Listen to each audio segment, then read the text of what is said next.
So let's piece together this picture.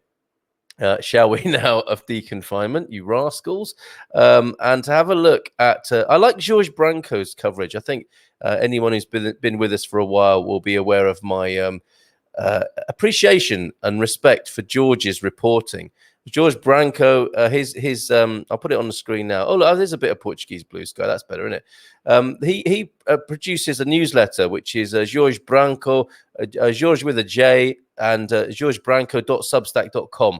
And he produces a newsletter which comes out every other day, or periodically when he's got useful things to share. And I liked his remarks about the reopening plan to be released on March the 11th. This is a big day for Portugal. A couple of days' time now. We still don't have a date for the end of lockdown, but we do at least know when Portugal's reopening plan will be released. Reports Jorge. The government has promised to share the plan on March the 11th, following meetings with specialists tomorrow and other discussions throughout the week. Now, we'll go to the tomorrow he was referring to, because this came out a couple of days ago.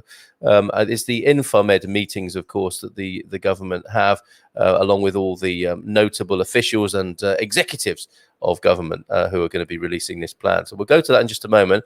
But he's got some nice background info here, scene setting, context. We've already been told not to expect much until after Easter, so that's a key message, I think. But when is Easter? Could someone let me know? It's a movable feast, isn't it? A movable feast of Easter eggs. When are we having Easter this year? With schools to reopen first, and I see that the eggs are in Lidl. Isn't that sad? When the main sign of Easter is when the eggs appear in the shops. If you can give me some better info on Easter, I'll be grateful. With schools to reopen first, and probably only for the youngest students. This is school reopening, and that's thought to be first. Expresso reports, this is the Portuguese newspaper, who managed quite a few of these sort of leaks and anonymous sources, as it says here, citing anonymous government sources, that in its current draft form, the plan is more cautious than last year's reopening and relies on numerical targets, which I think is a good idea, like case numbers, hospital beds, and vaccinations, for example, instead of dates. So we're dealing with real numbers, aren't we, there, rather than, okay, let's just do it on whatever, 1st of April, 1st of May, whatever. It also advocates a two-speed approach, I think, which is also an excellent idea, with some measures lifted on a national level and others varying locally. That, to me, makes a lot of sense, and more power to local government, I would say, on this, to interpret what's going on in their locality. That's all still to be finalised, continues Jorge, but we'll know for sure soon. Experts have warned cases aren't falling as quickly as they were, and that Portugal isn't safe from a fourth wave upon reopening. Publico reports, after a massive drop in February, the R rate, and there is a link in George's newsletter here with the R explained in English by the BBC, don't you know, increased slightly last week from 0.68 to 0.71. And if anyone here knows how the R rate really works, I mean, the idea is to get it under 1, isn't it? But your contributions very welcome in the comments about that, and comments about all of this, of course, as we're having a chat this morning about this. And the more transmissible British variant was thought to already be responsible for 60% of cases here. Sorry about that. Amidst all this, movement data shows people are not staying home as much as during the first lockdown, increasing the opportunities for transmission. And I think you might have something to say about this, but quite a few people do seem to be slipping out, don't they? There's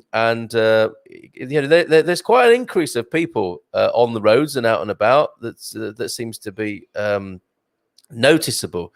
And I noticed some wag on social media says, where can I get one of those certificates that allows me to be out at will, or just because I want to. So yeah, I think there's some sort of consternation about that as well. So thanks, George, for that little bit of info there at setting the scene. We'll go to the Portugal resident in a moment to say hello first, though, to a few folks.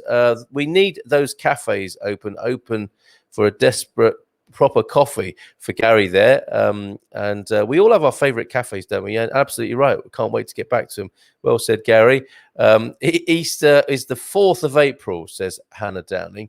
Crikey, so still quite a long time to wait then. Yeah, thank you, Paul. 4th the weekend there, 4th of April is Easter. Thanks everybody for chipping in with that. And Wealth Creation Academy, I always love that name. Good morning, family. Being taken under the wing of Wealth Creation Academy this morning, which can only be a good thing, right? Bon dia from Maria Santos as well. Good morning to you, Maria. Mother's Day is on a different day here, isn't it? Asks Gary as well. So if anybody knows that would be useful. The calculation of Easter, excuse me, is easy. It's the first Sunday on or after the first full moon after the spring equinox of March 21. You said it was easy, Peter. So this year it's the 4th of April. Obviously, it's the first Sunday on or after the first full moon after the spring equinox of March the 21st. Okay, thanks, Peter, for that. So yes, Sunday, 4th of April adds Gemini as well. So let's go look at what the Portugal residents say as well. And I was uploading a little vid the other day just so that I could have a cough if necessary. I wonder if I actually did that, and if I share that with you. I've got an updated schedule for you, what with the new and very popular food feature on a Monday, and Fridays have changed a little bit. Let me see if I can upload that for you, and you can have a quick look at that while I have a sip of water. There we go. Yes, me at a glance video. I'll play that for you for just a moment, and I'll be right back with you. Let's see if this plays.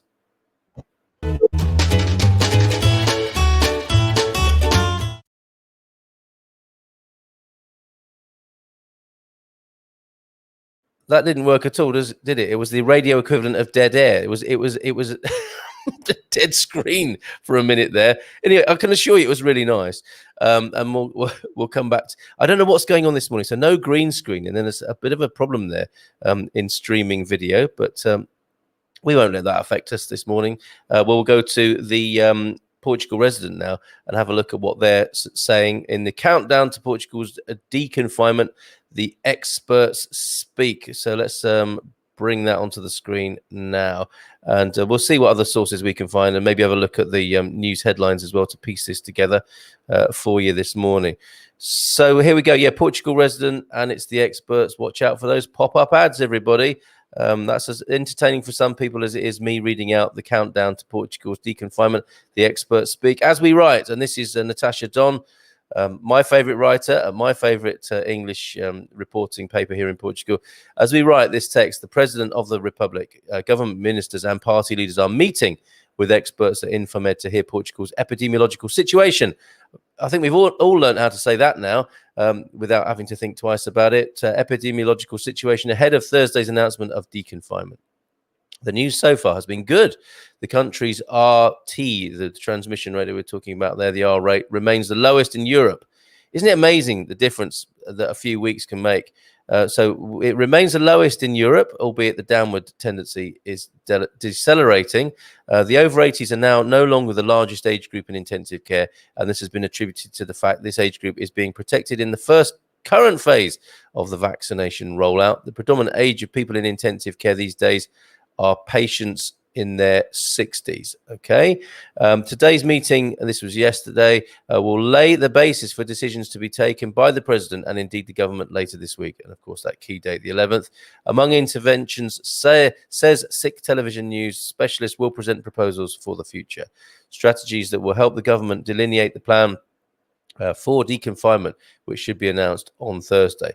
Talking ahead of the meeting on his habitual television slot last night, commentator Marcos Mendes said deconfinement will start on March the 15th with creches, preschool and primary schools. He said it was still in doubt whether small commerce would be allowed to open, but he was categoric that circulation between boroughs will be prohibited over the Easter weekend. So that's useful news. And there we go. Yeah, 2nd, 3rd and 4th. Good Friday to Easter Sunday there. So far, the meeting has heard that experts are now expecting numbers in ICU to fall as little as 120 by the end of this month, and thus the moment is fast approaching when deconfinement can happen with a degree of safety and security for the SNS Health Service. The bottom line message, nonetheless, is caution.